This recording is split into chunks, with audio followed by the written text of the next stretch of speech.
What up, folks? What it do?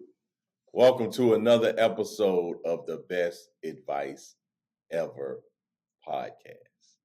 It's your boy, the bow-tie comedian Mike Goodwin, welcoming you to another episode of positivity and hilarity. So we're going to kick this thing off by just saying, number one, thank you for hanging out, man. Thank y'all for tuning in. I would love for you to provide me with feedback. So one of the listeners recently said something about the Q&A. So if you want to reach into the podcast, just send me an email at info@comedianmikegoodwin.com. That's info, I-N-F-O, at comedianmikegoodwin.com. If you have a question for the show, if you want to give any feedback to the show, I greatly would appreciate it. I love to hear from you, and I want to hear from you because I want this to be something that you enjoy, and I want to, in addition, make it enjoyable. The way that I typically start the podcast is I talk about being on the road again. I was just on the road this past weekend. Very interesting experience. I flew into Louisville, Kentucky. Now, I don't know how you say it, Louisville or Louisville. Being from the South, we have a particular way of saying things. And so I've picked up different parts of the country say different things. For instance, some people say soda, some people say pop,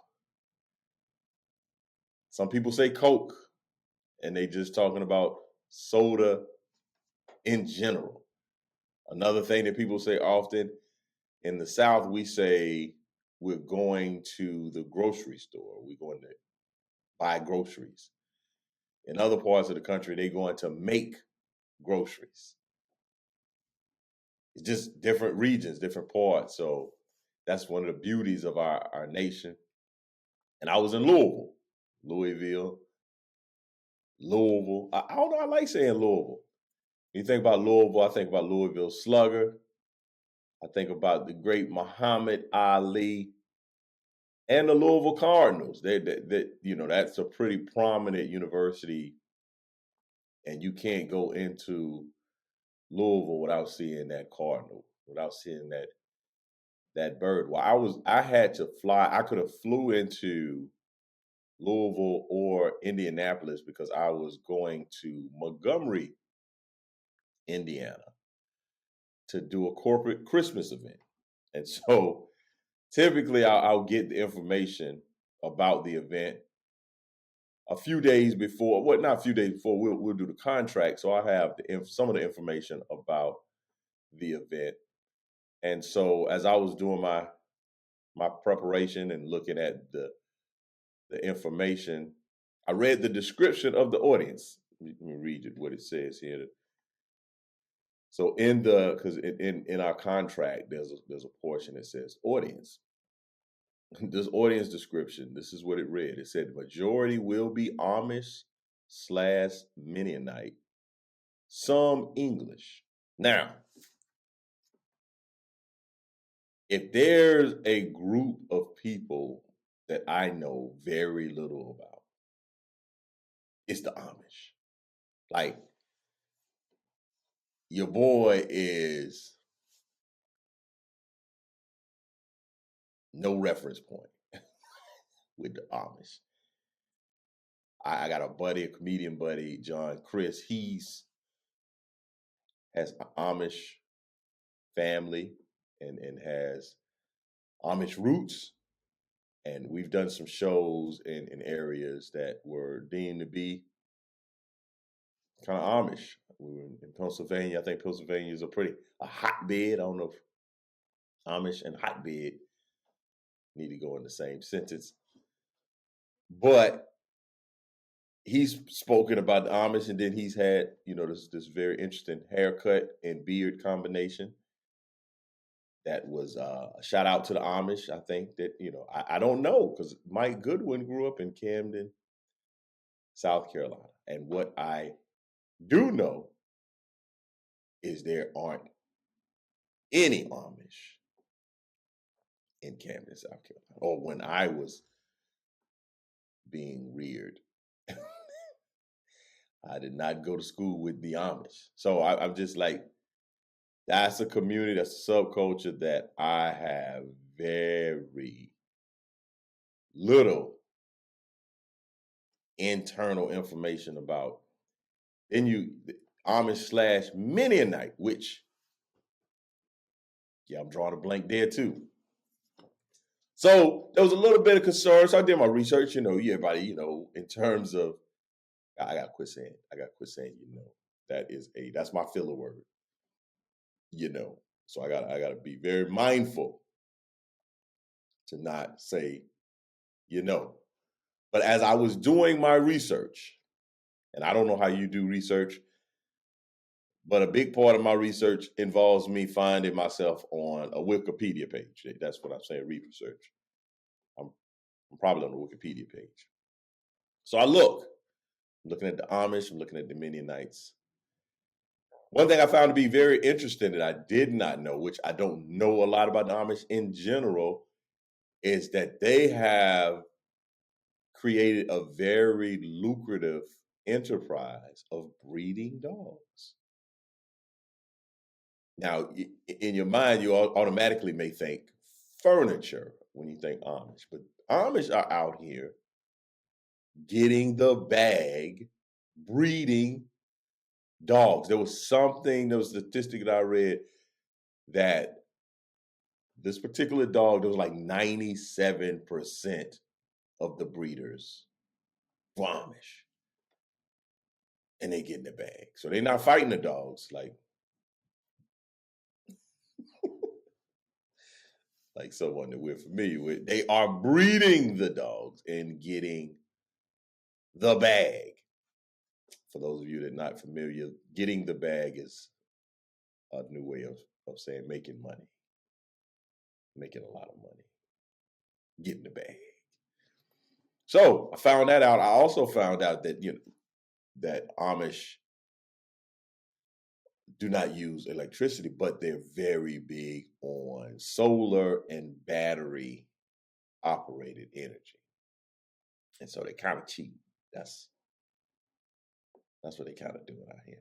Matter of fact, I made a joke during the show as I was wrapping up about social media, and I was telling the folks, hey man, if you want to stay up to date of what Mike Goodwin has going on, I don't know why I just did that in third person, but what I have going on, you can follow me on social media. So I made a comment to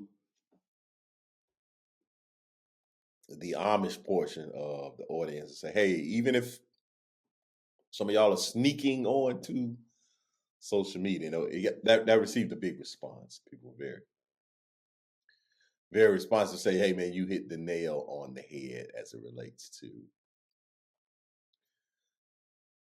the Amish sneaking on social media.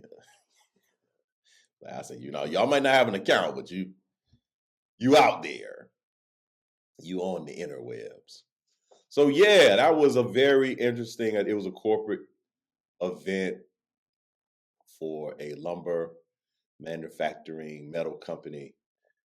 Great event. It was a great event, but it was a little unnerving because, again, I think part of my growth and elevation as a person is rewiring my mindset.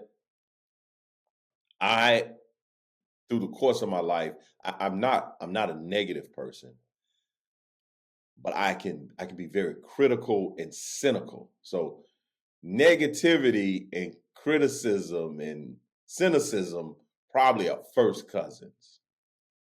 And in general, I'm a pretty positive guy. I have a great positive outlook on life. I think things are getting better and better. I think tomorrow is going to be better than today. So I have an internal optimism. I have a belief and a faith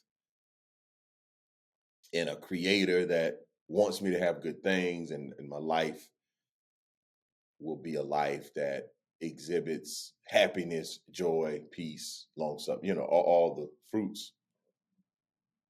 So I have a pretty solid, positive mental disposition, but I'm easily aggravated and I'm overly critical. I have the propensity to be very critical.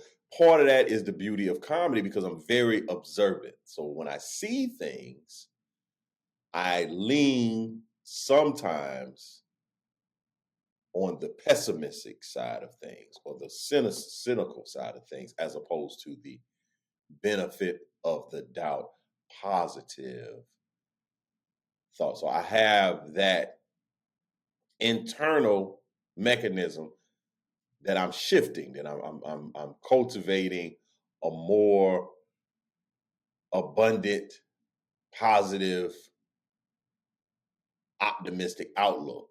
And it's a process. I just don't wake up every day and like Mr. Rogers, I'm throwing on my sweater, which I'm rocking my fraternity sweater. I got a buddy of mine that's a listener. He said he can't watch the video because he's a member of another organization. I don't know why this is a problem, but he has to listen to the audio. So I had to, and I've had to be very mindful of my mind. My pastor says, think about what you're thinking about. And typically, I look at events or opportunities or gigs, shows that I have coming up. And if I look at it, there's certain ones that automatically make me feel like, oh man, we're gonna have a great time. It's gonna be a wonderful time. Typically, if the shows are in the South, if they're at a church, if it's an event for couples, I'm like, oh baby, let me at them, let me get it. Then when I travel to certain parts of the country, I'm like, okay, my southern, I don't have people like, I really enjoyed your southern comedy. I don't have southern comedy, but my southern upbringing and my topics, there's some things I don't have to explain when I'm in the South. But when I go to different parts of the country, you can't take for granted that folks know that when the sun is shining and it's raining outside, that the devil's beating his wife. Like, I can say that in the South almost anywhere, and everybody knows what I'm talking about. I go a little further north, the Midwest, and people are looking at me like, excuse me, what is this that you're talking about? Something interesting happened too. I do a joke about George Foreman, and I talk about legacy. And so the joke basically is that George Foreman is remembered for a cooking apparatus, a grill, but he's a boxer, a very highly decorated boxer. And the woman at my table was like, I didn't know George Foreman did all those things. Like, so I was outlining what he had accomplished and then also highlighting what he's known for. So what he accomplished is not what he's known for. And so I found it to be very hilarious that she was like, I knew nothing. All I knew about George Foreman was the grill. So, yeah, so you can't take for granted that when you're in different parts of the country, that your content or material will be received in the same manner. So, if an event like this past weekend, for me going, it's a corporate event. So sometimes in corporate events, you're a little limited in what you can talk about, especially as it relates to religion. And I have a lot of jokes about my faith. So you're like, oh, I can't do some of this content, some of this material. But that wasn't a problem because this was a privately owned company. But when you throw the Amish and Mennonite, and then I sent back to my manager, who is the English? So I understand Amish and Mennonite, but who's this English? Who? And apparently they're us, like everybody else, like the people that are not Amish in many a night. They're just like, they're, what was the word? This is Protestants, just regular, everyday, run of the mill people. But English, when I saw that in the description, I'm like, are people from Britain gonna be there? Like who is the English? I said that back. I mean, that was the question I said back. I said, who is the English in parentheses? And basically English are just everybody else. Well, I didn't know this. And so when I pulled up, so basically what happened, I flew into Louisville. I ended up getting a hotel in Jasper, Indiana, so Louisville's 2 hours from where my event was taking place. Jasper was about 45 minutes from the venue. So that cut out about 30 minutes of my travel time the next day because I still had to go back to Louisville to fly back out. So instead of getting up and having a 2-hour drive, I was up and I had an hour and a half drive, which very interesting how some of the dynamics work. So I'm in Jasper, have to go from Jasper to Montgomery. Well, there you go. So as I leave, you put the coordinates in your GPS and you head out. And the event was taking place at this school in the gymnasium. It's a church that has a school in the gymnasium. But where my GPS was taking me, it looked like someone's home or residence. And as I was driving on the road and it was telling me to make a left, I was like, nah, that definitely is not the place. Like I didn't know the place, but I knew that wasn't the place. It was a beautiful home, but I was like, that's not where they're having this event. So I kept going down and then I made the next left. And I saw what was a church. And then it was a parking lot that wasn't finished. It was kind of gravel parking lot. And off to the side, there was a horse and buggy. And I just was, I don't know, I was shook for a second. Like, so I called a person that I was the point of contact, and they were like, yeah, I'm standing outside. This is the location. And I was like, well, okay, it said that it was the next street over. So I was a little shook.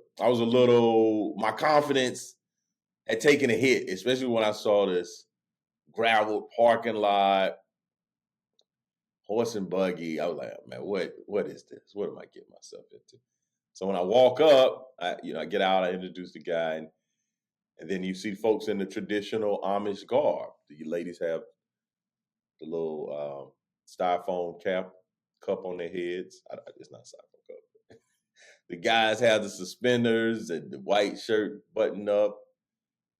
And I was like, what? So visibly, I looked like, yeah, I don't know what this is.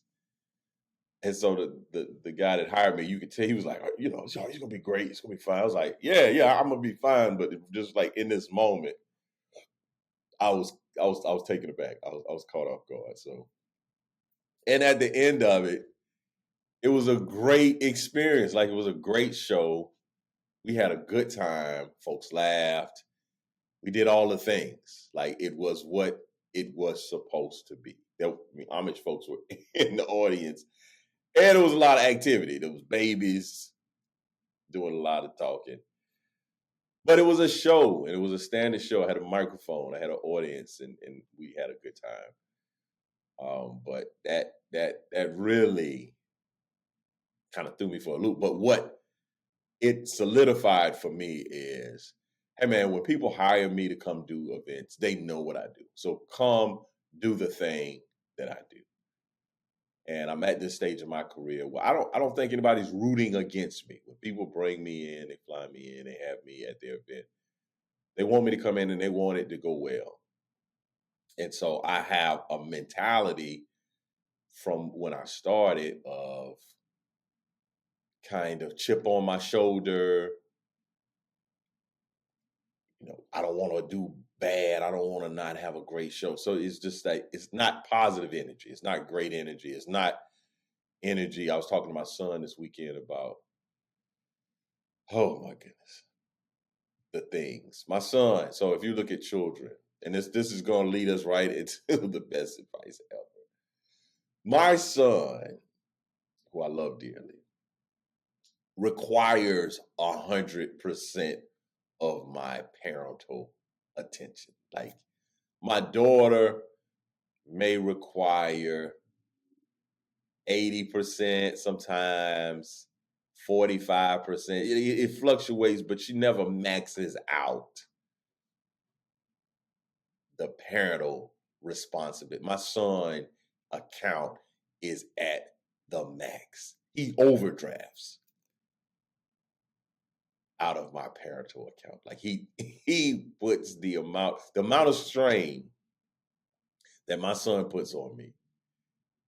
It at times can be overwhelming. Part of that is because I see so much of me in him, the things that are problematic. And so it's great to see things in someone that you celebrate, which he has those things. He's a great personality, he's a cool little kid. But there are some things that I see in him that I, as an adult, still have challenges with. And I want to give him the tools and the ability to mitigate those challenges, because he is not at the mitigate challenges time. He's at the, I'm all about doing these challenges on TikTok time. Like, he does all the challenges, the singing ones, the dancing ones, and it's a challenge to be in community with him. So I was talking to him. He and then that's the other thing too. And I'm also battling my experience as a child, like what my parents would have done to me. And that's a wild place to be if you have not reconciled that my parents did the best that they could have done with the information that they had and who they were. And I'm going to do a different thing. For somewhere in my wiring, the right thing to do as a parent was the exact same thing that my parents did when they were, and that, no, you should do some of the things my parents did. I should do the opposite of those things. And so I'm yeah, it's a challenge. It's a big challenge. And he brings out 100% of my fatherly responsibilities. Like, he's maxing the account out. So I was talking to him, and he had got himself into some trouble at school, and then he in classic my son behavior, he creates this. He's sitting down writing these lists of things that he should stop doing. He should stop. But as I'm reading, he said, I need to stop making poor decisions. I need to stop touching other people's property. And I'm like, no, you need to be declarative. You need to say, see that with the need, we need to get rid of the need. What would be most beneficial is I will not touch other people's property. And I was explaining to him, need gives you no consequence. Like, I can say I need to go to the gym. I do. I really do. But am I going? We don't know. I need to get 8 hours of sleep every night. Yes, you're absolutely correct. You do need that. But are you going to do it? That's the question mark. So you need to be more definitive. You say, I will get 8 hours of sleep. I will go to the gym on Monday, Wednesdays, and Thursdays. You need to be more active than passive in your language. And so when you're more active in your language, you're more apt to do the thing that you said that you're going to do. It's I remember a guy talking about pornography, and he was saying the way to not watch or view those things is to say, I'm not the person. I'm not the type of person that does that. That's not who I am. So if that's not who I am, I don't need to look at that, as opposed to, yeah, it's probably not a good idea. I'll probably restrict the time. Like, no, I'm a person that doesn't view that. And so now that's how I operate in life. And so this has all led me to what I will present today is the best advice ever. Audit your relationships. Do a relationship audit. Now, as I was thinking about this, I was going to make this more specific to parenting. And I was going to talk about, as a parent, we need to audit our relationship with our children. And what I thought, like, I had the aha moment on one of those commutes back to the airport, was as I think about being a good parent, I had a revelation of, who I ideally am the best parent for? Is for the younger version of myself. Like, all of my parenting ideas, the majority of them, a lot of them, if I don't review them or evaluate them, I'm going back into my childhood and trying to correct what I would have deemed to be unacceptable or something that I would have desired as a child. So I'm the perfect parent for me when I was growing up. You know the problem with that? I'm not raising me. Like, I had that thought, like, the way that I think, I'm thinking directly about, man, young Michael Goodwin, who's myself and not my son. I'm thinking of all of his interests. Like, how could I better shepherd this young man through life? Unfortunately, I'm grown. I'm an adult. Now, there's some things that counseling has helped with in terms of refocusing and reevaluating. But I need to be the best possible parent to my children. And it's not a one size fit all. So for my daughter, I may approach a situation and that may be totally in line with how she receives information, how she learns, how she processes. But my son, it may totally be the opposite. And so I had the thought that I need to audit, and I constantly try to audit my relationships with my children, with my wife. And what I mean by audit.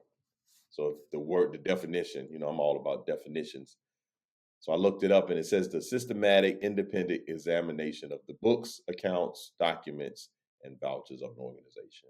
An audit is an independent examination of a financial information of any entity, whether profit oriented or not, irrespective of its size or legal form. So basically, who's checking your books as opposed to seeing if you're operating in the black, if you're operating in a profitable position as opposed of a position of liability and lack. So as that relates to relationships, are you asking questions of the folks that you're in relationship with that would give you feedback on how you're interacting with them? I just recently had a conversation with my children.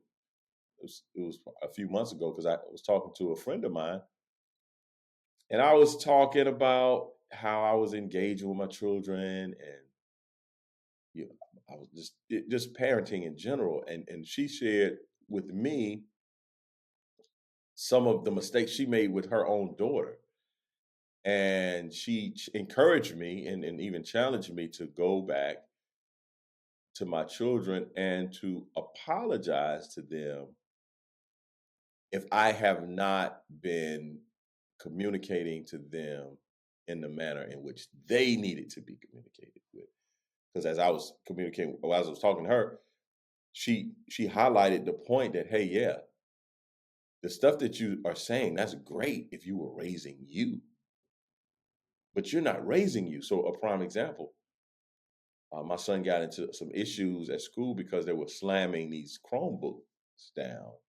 Somebody slammed his, he went and slammed it, theirs. And so I was explaining to him part of my struggle, or part of my frustration with his generation, my children's generation. They don't value things because people just give them computers. Like when I was in school, nobody gave you a computer. Like you were privileged if your family had a computer. I mean, I can remember my first word processor that I bought, and that it didn't have a screen.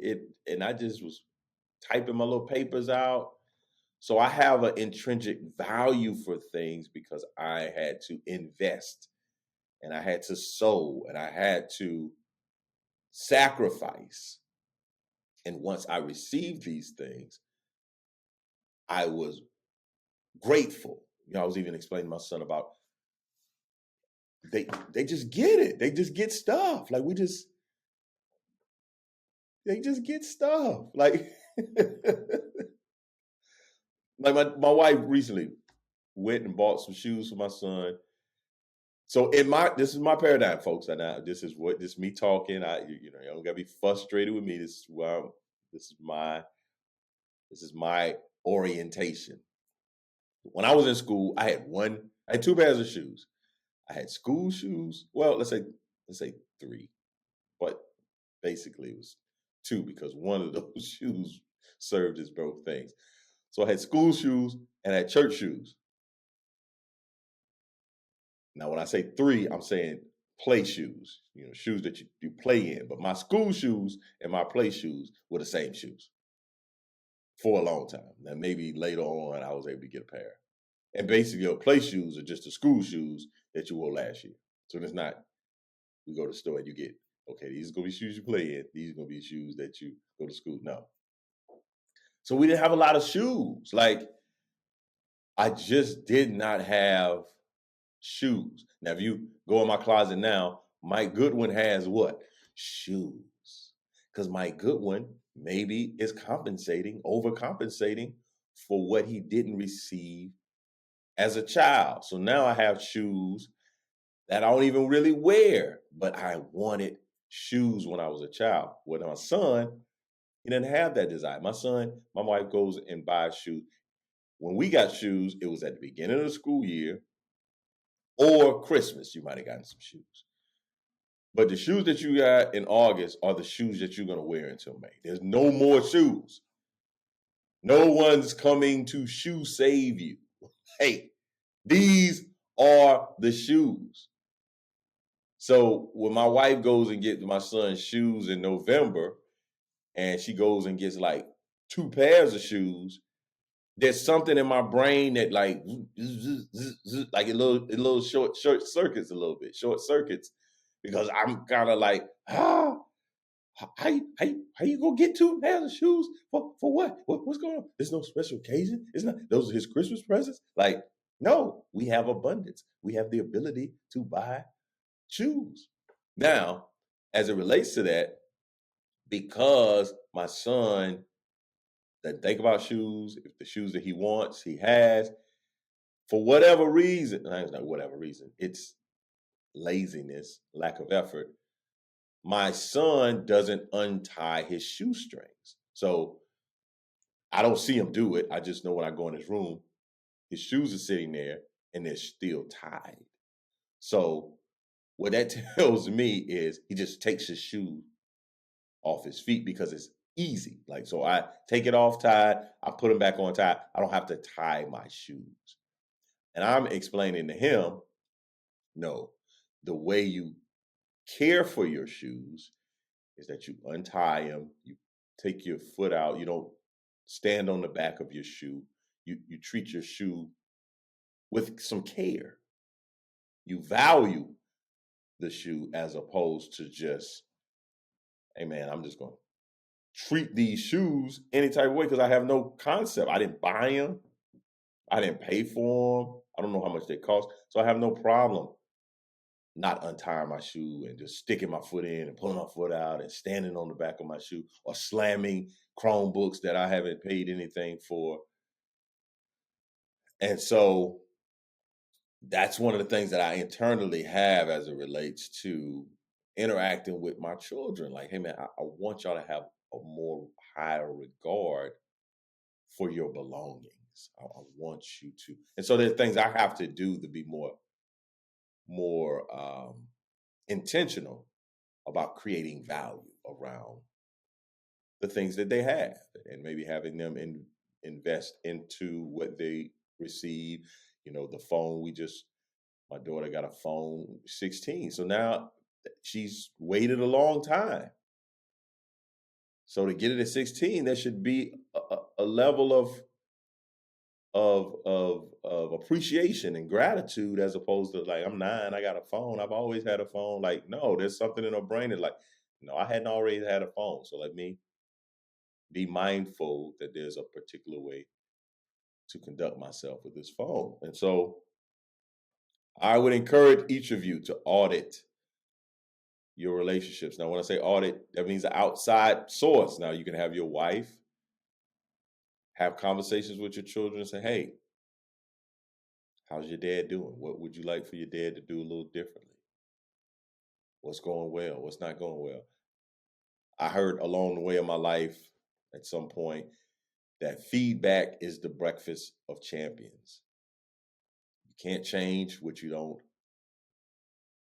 evaluate. You can't change what you don't measure.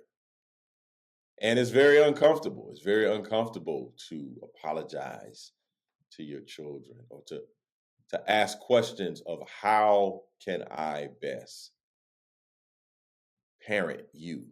Because I know how to parent me. I'm not 100% sure how to parent you. So you're going to get some of the stuff that I got that was bad stuff. You're going to get some good stuff because I'm more mindful, I'm more educated, I'm more mature. But I want to also give you what you need. Same is true in my relationship with my wife. That's why marriage conferences, marriage enrichment, anything that you can connect with positive around building your marriage, maintaining your marriage, putting maintenance onto your marriage is very easy to succeed, but it's very difficult to maintain success. You can succeed, you can win a championship, you can win a game, but can you build a winning culture? Can you build a winning program? And that's what you can do if you audit relationships. And again, it doesn't have to be always, I'm thinking of an audit, like the technical explanation of audit, but I'm thinking you can audit yourself. You can ask these questions. You don't have to have an outside person to find out this information. You can ask these questions yourself. Now, you may not get all the 100% right answers or the truthful answers, but at least you're showing an effort. You're showing you're being deliberate. Maybe you have the individuals write down some things that they would like for you to know. What were some things how are things? And here's a simple way to audit. What's going well? What can we improve on? And what do you want to see in the future going forward? Like, those are just 3 great questions. What's going well? What can we improve on? And what would you like to see in the future going forward? Those are 3 things that you can ask and evaluate. And so hopefully me sharing my current, and this is real, like I'm in it. My son is 12, so we're not even. We're just at the precipice, if that means the beginning. I think that's what it means. We got one of my favorite lines from a poem is basically says that we have miles to go. Let me see, miles to go. I was gonna get it. I'm gonna get it for my wall. The woods are lovely, dark, and deep, but I have promises to keep and miles to go before I sleep.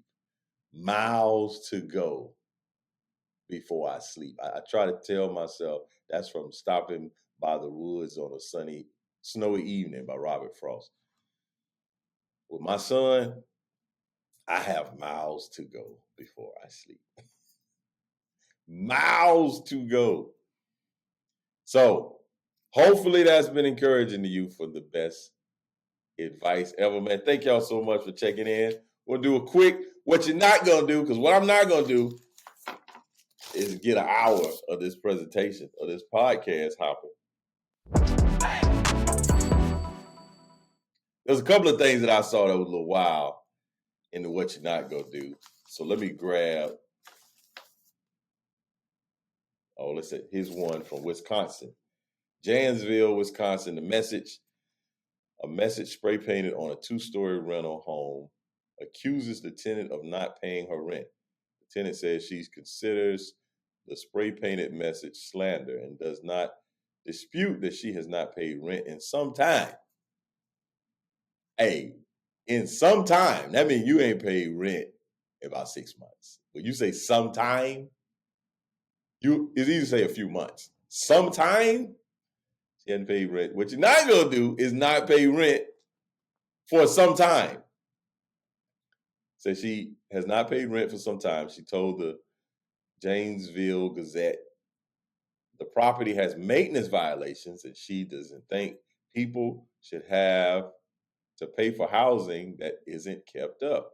Her landlord has denied putting the message on the house, but says he won't remove it. I don't know what the message says. Does the message say, cheapskate? Huh? Pay your rent? What does the painted jive turkey? So what you're not going to do is spray paint. Who would spray paint somebody's house that's not paying rent, that's not the landlord? Because I don't think, I own some property. I don't think I would spray paint my own property to get a message. There's other ways to tell folks, hey, you need to pay your rent. There's quite a bit of ways to do that as opposed to spray paint your property. What you're not going to do is not pay your rent, people, especially in Wisconsin, because it's cold. Hey, I bet you the homeless population is very low at this time of the year in Wisconsin. No, sir. No, ma'am. What you're not going to do is spray paint somebody's house because they ain't paying their rent. And they said it's some time. I've not paid in some time. So again, please send in questions for Ask the Bowtie. I also wanted to address, there's a segment that I sometimes do called the Church of Prime Time. Shout out to Deion Sanders, Coach Prime, for accepting the job at Colorado. There's been a lot of my Facebook, my social media feed. There's a lot around his decision, him leaving. Why is he leaving? Is this he's been a charlatan? Like it's wild. Number one, I typically don't talk about other grown people's money. That's just not my lane. Like live your life how you want to live your life. I'm not an alumni of Jacksonville State. I'm not an alumni of Colorado. I will continue to follow what Jacksonville. I see you saying Jacksonville. Jackson State. I'll keep following Jackson State. I'll follow now the University of Colorado because I'm basically seeing what Coach Prime is up to. I'm a fan. If I had eligibility, and I ain't even like football, I would probably find a way to go play for Coach Prime. Now they showed a clip recently where he was talking to the team. It didn't seem, there's a lot of folks on social media like, why tear down these young men? And look, we can evaluate what people do. That's our choice. That's our right, so to speak, with social media especially. You can just go on and voice your opinion. I've always had the thought that I don't care to hear everybody's opinion. There's just certain people's opinions I want to hear. I don't want to hear everybody's opinion. So there's some of that stuff that I see online, and I don't care about your opinion, and that is your opinion. And that may sound harsh. I may be a caveman, but are you a coach? Are you a parent of a student that is considering Colorado or Jackson State? Everybody loves they don't think this is going to be a good job. This is a dead end job. Like, we're going to see.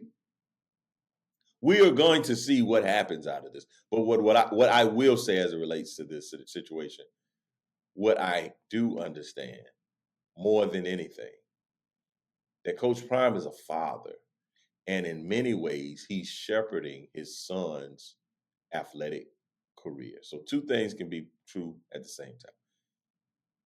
Coach Prime wants to coach college ball, and he also wants to coach his son and give his son the best athletic opportunity that's available. So that, I think, is his motivation for how he's gone about with the decisions that he's made. Now, in some cases, it seemed a little, I think a lot of the pushback from what folks are talking about is he was starting a movement of Black coaches at HBCUs, Black high-profile coaches that can bring notoriety, fame, spotlight to an area. And so he was leading the movement, and I don't think that it was a movement. I think he said some things that made folks understand that, hey, I'm gonna be here for a couple of years. I'm not just here for a year and I'm going. But I definitely didn't think that he would be there like Eddie Robinson. And then what is swag? There's a lot of layers. And our community, Black folks, man, Black folks, there's some things that are very near and dear, and HBCUs are, even if we didn't attend one, even if we didn't take one day and sit in one class and attend one lecture, there's a lot of feeling around HBCUs and how they aren't at the level of the PWIs, the predominantly white institutions, and even you bring in the NFL in. So there's a conversation around power dynamics with football, where the majority of the players are African American, but the minority of the coaches are African American. And Deion, he's going to be the savior of HBCUs in some of the narratives that are being communicated. So my take on it is, this is just a father, a Black father, but this is a father that's trying to get his son the best opportunities. And in doing that, it's a win for him as a coach to be at a higher level, to get his son a bigger opportunity. And then also, if he goes to Colorado and win, I don't know. I don't know Deion Sanders. That's the thing. What we know, and I don't know enough to really keep talking about this. Like, I know just enough. I've read some memes. I've watched it from afar, but I'm not invested. So take my words with a grain of salt. I have no hard stance on anything. The only hard stance I have on, folks have the ability to pursue their life choices. And I agree wholeheartedly with something Coach Prime said. As it relates to college coaching, coaches either get promoted, elevated, or terminated. That was his language. You get elevated or terminated. And that's just what it is. If Coach Prime went 0-12 this season, who's to say school wouldn't have been like, hey man, this was a great little experiment, but it's time for you to go coach. So unfortunately, folks want to be invested in this discussion. I have no interest in this discussion. He's the coach at Colorado now. All the dynamics that plays itself out, those conversations will be had. I have no interest in the dialogue of it. But if you have a specific question for me as it relates to the Church of Prime, hopefully we'll have some new nuggets and some new information to share. Thank y'all so much for tuning in again. You've listened to another episode of the Best Advice Ever podcast with Mike Goodwin. Please follow me, Mike Goodwin, on social media. I'm at comedian Mike Goodwin on Facebook, Instagram, and Twitter. I'm at Bowtie Comedy. You can find me on YouTube, but you can find me at my website at MikeGoodwin.com. Tell someone about this. Rate the podcast. Give me 5 stars. Give me no stars, 1 star. You do something. Say, hey, man, this is what I really enjoy this. It helps me get through my cardio session at the gym or whatever it does. But again, until next week, thank y'all so much for hanging out with me. I'll holler at you next time.